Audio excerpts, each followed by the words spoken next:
വൈകുന്നേരത്തേക്ക് ഒരു കട്ട്ലേറ്റ് ഉണ്ടാക്കാമെന്ന് വിചാരിച്ചു. അപ്പോൾ ഞാൻ അതെല്ലാം ഒതുക്കി വെക്കാനായിട്ടാണ് ഒന്നും ചെയ്യുന്നില്ല. ഇതെല്ലാം റെഡിയാക്കി വെക്കുക. വൈകുന്നേരം ആകുമ്പോൾ ചുട്ടാൽ മതി. അങ്ങോട്ട് പച്ചമുളക്, ഇഞ്ചി, വേപ്പില, സവോള ഇത്ര സാധനങ്ങൾ നമുക്ക് വഴറ്റി കൊടുക്കാം. ഒരു ഉപ്പിടട്ടെ.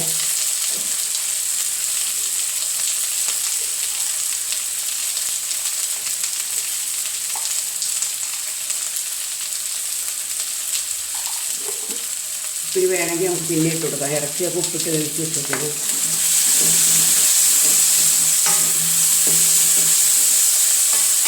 ഇതൊന്ന് മൂക്കട്ടേക്കാം. അത് ഞാനത് ഓഫാക്കി വെച്ചേക്കരുത്, ശ്രദ്ധിച്ചില്ല പെട്ടെന്ന്. അതൊരുവിധം സവോള ഒരുവിധം വഴഞ്ഞു വന്നപ്പോഴത്തേക്കുണ്ടല്ലോ മുളക് പൊടി, മഞ്ഞൾപ്പൊടി, മല്ലിപ്പൊടി, ഗരം മസാലപ്പൊടി, കുരുമുളക് പൊടി, ചിക്കൻ മസാല ഇത്ര സാധനങ്ങൾ ഇതിനകത്ത് ഇട്ടിട്ടുണ്ട്. ചിക്കൻ മസാല അല്ല, ഗരം മസാല ഇത്ര സാധനങ്ങൾ ഇതിനകത്ത് ഇട്ട് കൊടുത്തിട്ടുണ്ട് കേട്ടോ.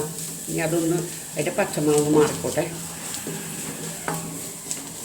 പച്ചമുളക് മാറിക്കുമ്പോൾ നമുക്ക് ഇതിനകത്തേക്ക് കറിവേപ്പിലയും മല്ലിയിലയും കൂടി ഇട്ട് കൊടുക്കാം.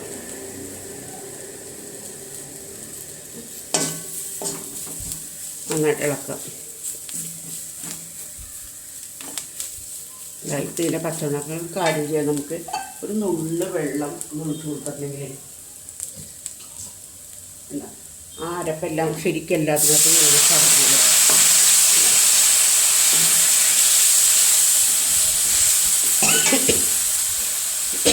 ഇത് ഓപ്ഷണലാണ് കേട്ടോ, വേണമെങ്കിൽ ചെയ്താൽ മതി.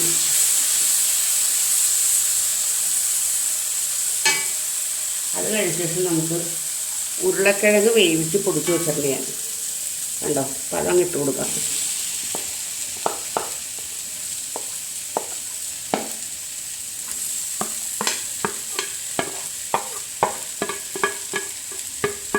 ഉരുളക്കിഴങ്ങ് ഇതിനകത്ത് കിടന്ന് നന്നായിട്ടൊന്ന് ശരിയാക്കും. അന്നേരം നമുക്ക് ബാക്കിയുള്ളതൊക്കെ ചേർത്ത് കൊടുക്കാം കേട്ടോ.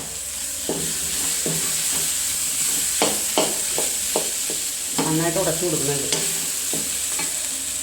നന്നായിട്ട് ഉടച്ചു കൊടുക്കട്ടെ. ഇനി ഇതിൻ്റെ ലാസ്റ്റ് സ്റ്റേജിലാണ് കണ്ടോ, ബീഫ് ഉപ്പിട്ട് വേവിച്ചിട്ട് നന്നായിട്ട് ഉണ്ടോ ഇതേപോലെ പൊടിച്ച് വെച്ചിട്ടുണ്ട് മിക്സിക്കകത്തിട്ട്. അത് അതിനകത്തേക്ക് ഇട്ട് കൊടുക്കാം. നന്നായിട്ട് ഇളക്കി നമുക്ക് ഇറക്കി വെക്കാം.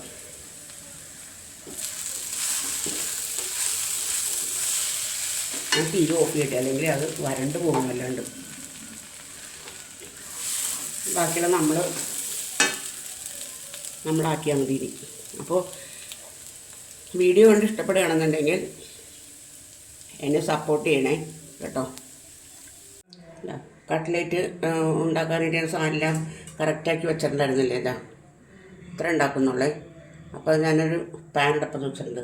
നമുക്കിത് ഷാലോ ഫ്രൈ ചെയ്യാം, ഡീപ്പ് ഫ്രൈ ചെയ്യേണ്ട. എല്ലാ സാധനങ്ങളും വെന്തതല്ലേ, വെറുതെ അത്ര എണ്ണ ഉള്ളിലോട്ട് പോകേണ്ട കാര്യമില്ല.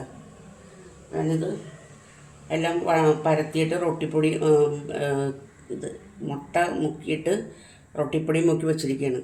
ഇതൊന്ന് ചെയ്ത് നോക്കട്ടെ. വീണ്ടും ഇത്തിരി കൂടി മുട്ടയും കൂടി പരട്ടെ എങ്ങനെ ഇരിക്കും നോക്കട്ടെ. നമുക്ക് ഇട്ട് കൊടുക്കാം.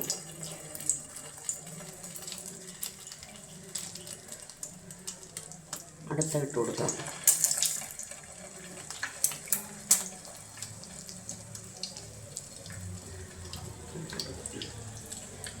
എല്ലാം കൂടി ഒരു സൈഡിലാണ് പോയി കിടക്കുന്നത്. അതാണ് ഇതിനകത്ത് ഉണ്ടാക്കിയാലൊരു കുഴപ്പമാണ്.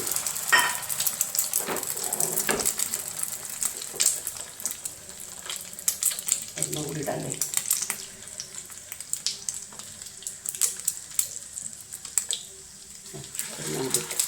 ഇനി അത് മൊരിയിട്ടെ പതിയെ അവിടെ തന്നെ.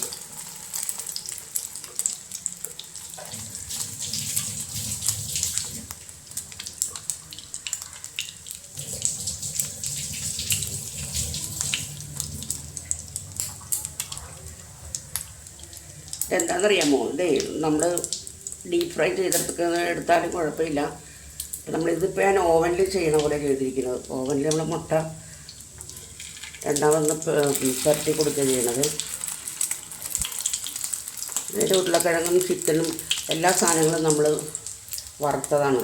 വറുത്തത് മീൻസ് അടപ്പിൽ എണ്ണയ്ക്കകത്തിട്ടെല്ലാം ശരിയാക്കിയതാണ്. അപ്പോൾ ഇനി വേവാതിരിക്കുന്ന പ്രശ്നമില്ല. ഇത് മാത്രമല്ല ഒത്തിരി എണ്ണ നമ്മുടെ ഉള്ളിൽ പോകേണ്ട കാര്യമില്ലല്ലോ.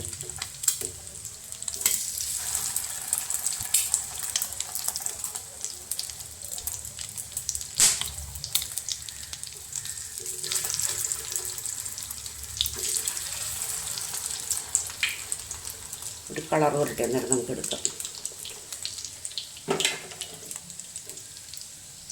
അതാ ഇത് മുരിഞ്ഞിട്ടുണ്ട്, ഇത് ഞാൻ എടുക്കാൻ പോകണേ.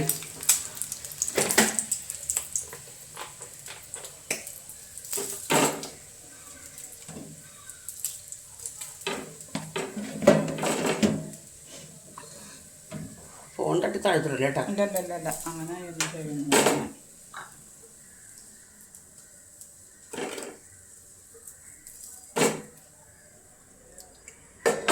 ഇനി അടുത്തൊരു സെറ്റും കൂടി ഉണ്ട്, അതും കൂടി ഇട്ട് കൊടുക്കാം.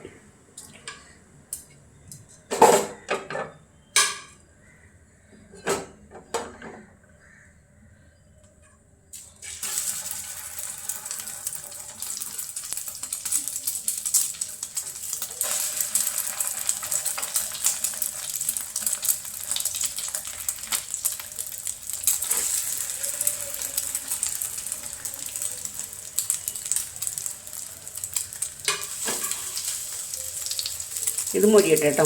അതാ രണ്ടാമത്തെ സെറ്റ് ഞാൻ എടുക്കുകയാണ് കേട്ടോ. പണി കഴിഞ്ഞ് കട്ടൻ ചായയാണ് കേട്ടോ. ഇന്നിപ്പോൾ വൈകുന്നേരം വെച്ചിട്ടുണ്ടെങ്കിൽ കുറച്ച് പാൽ ഇരിപ്പുള്ളൂ. നാളത്തേക്ക് വേണം, കട പൂട്ടിപ്പോയി, ഓർത്തില്ല പാൽ വാങ്ങിക്കണ കാര്യം. പിന്നെ ഇപ്പോൾ കട്ടൻ ചായ. ഞാൻ പറഞ്ഞ പോലെ തന്നെ വീഡിയോ ഇഷ്ടപ്പെടുകയാണെങ്കിൽ ലൈക്ക് ചെയ്യുക, കമൻറ്റ് ചെയ്യുക. പിന്നെയൊക്കെ നിങ്ങളുടെ ഇഷ്ടം.